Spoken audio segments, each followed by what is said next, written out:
What happened to you? Leah asked Sam. 5 letters, 1 word, starts with an R. Matt shook his head. He still thinks Rourke is some kind of monster.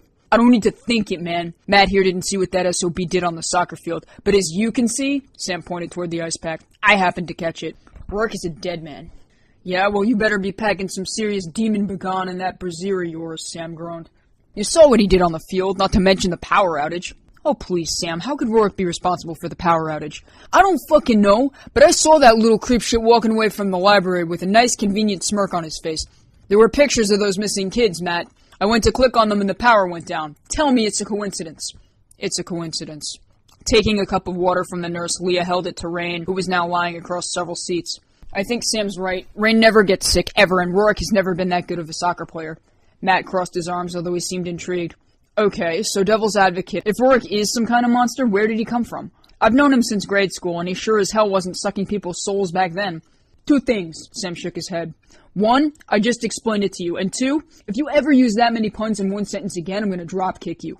We gotta do something, yo, but it's too risky to start anything here. Besides, we don't even know what we're up against. The power is still out, so we're kinda screwed till we get home, but it's Friday, so that gives us a full 2 days to gear up. Also, nobody should go anywhere alone. Matt's palm met his face. Would you please calm down? First off, Leah held up a finger.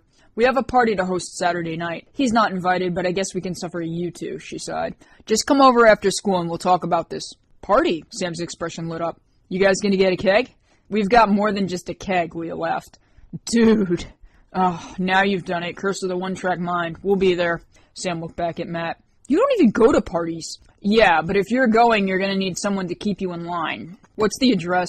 Best give it to me, because if you give it to him, we'll be lucky if we don't end up in Vegas. Just meet up with us after school. Yeah, sure, Sam muttered.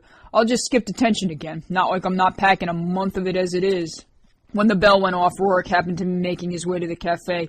Stuffing a bag of black dust into his pocket, he had a wide smirk on his face and several hundreds in his wallet. Liz was already sitting at the lunch table, skimming her math notes when Sam and Matt arrived. Across the room, a large boy with a backward baseball cap and a plaid shirt noticed her and strolled over. Hey guys, get a load of this, he said to his friends as he reached up to adjust his hat. Hey there, what you doing? Roger, how many times do I have to tell you to leave me alone? Oh, come on, you know you like it, he mused as he began to play with Liz's ponytail. Get off of me, she snapped. Unfortunately, that only made it worse. Reaching for her, he pushed her into her seat and picked up one of her books.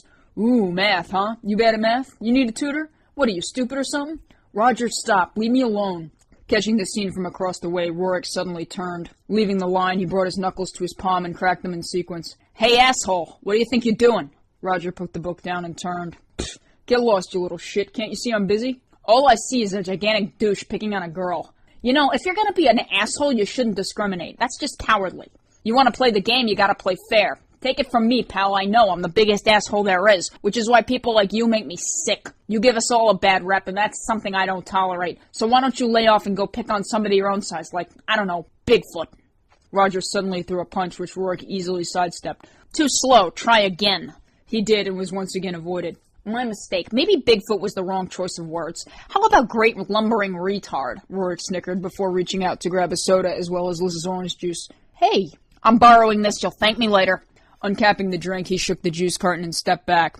You like being a douchebag? Well, Mr. Douchebag, I hate to break it to you, but now that I'm around, there's only room for one of us, and you don't have what it takes. Here, I'm going to teach you a little thing about science. Orange juice. He held it up. High pH value. Soda. He held that up as well. Carbonated. You know what happens when you mix them together? Doing just that, as Roger lunged for him, Rourke threw the concoction into his face. You get acid. The moment the juice touched his skin, he let out a whooping yell and dropped to his knees. Oh, what's wrong? You don't like that, do you? Rourke taunted. Well, guess what, you moron? It's just orange juice. Wow. Way to be a loser.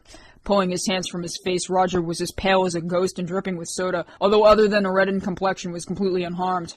Watching from across the room, Sam slowly began to reach for Matt's soda, which was quickly removed from his path. I don't think so. How did you do that? Liz asked while Rourke stood smirking. Oh, it's simple, really. All you need is some juice, some soda, and one idiot. That kid has been picking on me since grade school. Yeah, well, I have a feeling the only thing he's going to be picking today is the shit out of his pants. Catch you later.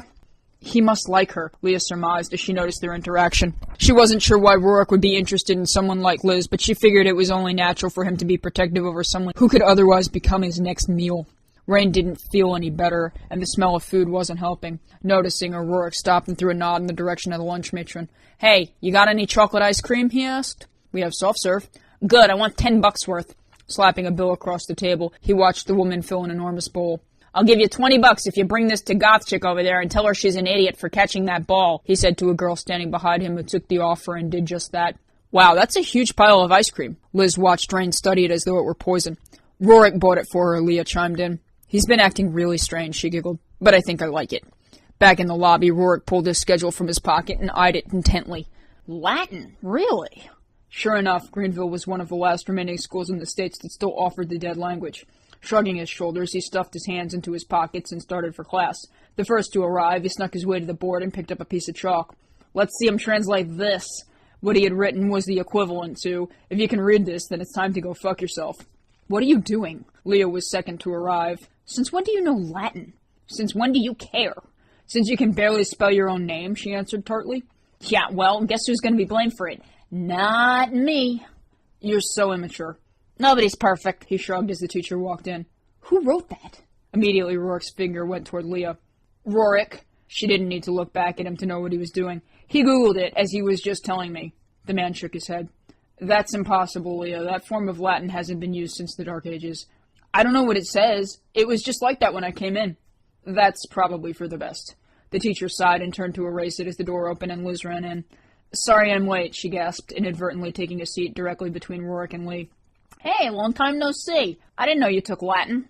"Hi, Rourke. Yeah, I needed a language and German was full." "Who needs to learn that crap? Latin's better anyway." "Yeah, well, it's also hard," she muttered, turning open her book. "I could teach you a few things if you're interested." "Oh, how cute, Liz. He's trying to flirt with you." "Excuse me." Rourke arched a brow. "Oh, that's okay. He did a pretty good job of that in the lunchroom," Liz said as he stared at her. "Oh my God, I'm totally joking," she laughed, although his expression didn't change. "Rain's already helping me with my math, but if you'd like to help with Latin, I'm free next period." Rourke?" "Hello, Earth to Rourke." Waving a hand in front of his face, she caught his attention and he shook his head. "Huh? Next period? What? Latin? Oh, yeah, sure, right, whatever." "What, did you go back to Demon Realm?" Leah noticed how distant he seemed. "Huh? No, I just go there on Sundays." He rolled his eyes. "Please, when are you people going to stop listening to that Hain loser? He's, what's the word? Crazy?" "More like psychotic," Liz grumbled. "Who says I was listening to Sam?" Leah asked. "Oh, so you're admitting you're certifiable too? Should we put in an order for your happy sticker then?" "It was a joke, and I don't qualify for the insanity plea," she said as she brushed a strand of auburn hair from her eyes. "Yeah, okay, sure. Whatever you say, Miss Captain of the soccer team." "Something wrong with that drug dealer?" "No, I'm just saying. Mighty curious how well you played today. You sure you're not on steroids?" "Hell, you sure you don't want some?" He grinned. "I got some stuff that'll really put a jump in your step if you think you can handle it." "Rourke," Liz snapped. "I'm kidding, relax." "You better be." "I do think it's kind of odd how you suddenly develop soccer skills now that you mention it," Leah said calmly. "And I'll pass on the steroids, but why don't you just go overdose for me instead?" "Is that a challenge?" "Only if you think it is." "Honey, you just wait and see." Rourke got up to hand in his work once the bell rang. "Come on, Liz, let's get out of here before we catch a disease from that broad." "Sorry, Leah, I guess some things never change." "The only one with a disease here is you," she hissed as she stuffed her notes into her binder. "Don't be sorry, Liz, but some advice, he's bad news." Taking what she said in stride, Liz hurried after Rourke, who started back toward the cafe while Matt had a natural science class and Sam was once again haunting the stairwells along with a boy who didn't look quite so well as he took a puff off a rather blackened roach. "I'm telling you, no one picks up archaic Latin in one day," Leah said to Rain. "It's a cult specialty. Maybe Sam is right." "He most likely is, but what are his motives? He kills 3 people, buys me ice cream, and then maybe even likes some girl?" "We haven't formulated any theories yet. I'm just saying I don't like him." That was a fact on which they could agree. Meanwhile, Rourke had spent almost all period trying to teach Liz an abridged version of the Latin alphabet. By the time it came to an end, she was making little headway and eventually stopped to put her pen down. "Something wrong?" She shook her head. "No, I wanted to thank you for standing up for me today. Nobody's ever done that before." "Oh, well, don't get used to it. I have a reputation to keep. Can't be nice all the time."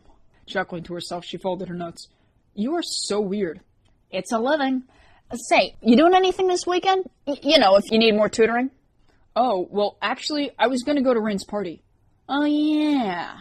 Goth chick," he mused. "That's tomorrow?" "I think so. Yeah, tomorrow night." Right. What about Sunday? I can't Sunday. I've got Mass. It was suddenly as if someone had shattered the record inside Rourke's brain. What? Whoa, back up. You go to church?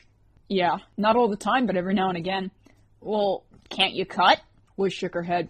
My parents would kill me. But if you want, you can come with. The look he gave her was one of sheer disgust, although it made her laugh. You know, I just remembered I have something doing on Sunday, too. Yeah, pretty sure I'm all booked. Oh my god, Rourke, it's not like you're gonna combust. Yeah, on that note, I'll catch you later. Starting out of the cafeteria, he made his way to the stairwell while Sam had begun edging away from the junkie beside him. Fuck, I'm out, the boy stammered. I gotta get more. You got any more? He asked with one golden eye and blackened hair that caused Sam's smoke to drop straight from his lips. Cursing beneath his breath, the stoner took off for Rourke's stairwell and dropped to his knees upon reaching him. Dude, I need more. Holy shit, how much did you take? All of it. In one shot? Yeah. What a lightweight. Well, it's your lucky day, kid. Reaching out, he placed a hand on the boy's forehead. I guess that makes you minion number 1. What? Several tendrils suddenly erupted from the back of Rourke's palm. Embedding themselves into the boy's skin, they pumped him full of blackened energy, and he watched as the kid began to convulse, transforming into a horrible tar-like creature similar to the one in his bedroom. With the snap of his fingers, a void opened beneath it, and the creature was sucked down into oblivion with the sound of a frightened eep. What's he running from? Leah asked as Sam bolted from the stairwell. Racing toward Matt, who was walking from class, he almost knocked him over. Oh my god, dude, you're never gonna believe what I just... No, Sam, I'm probably not.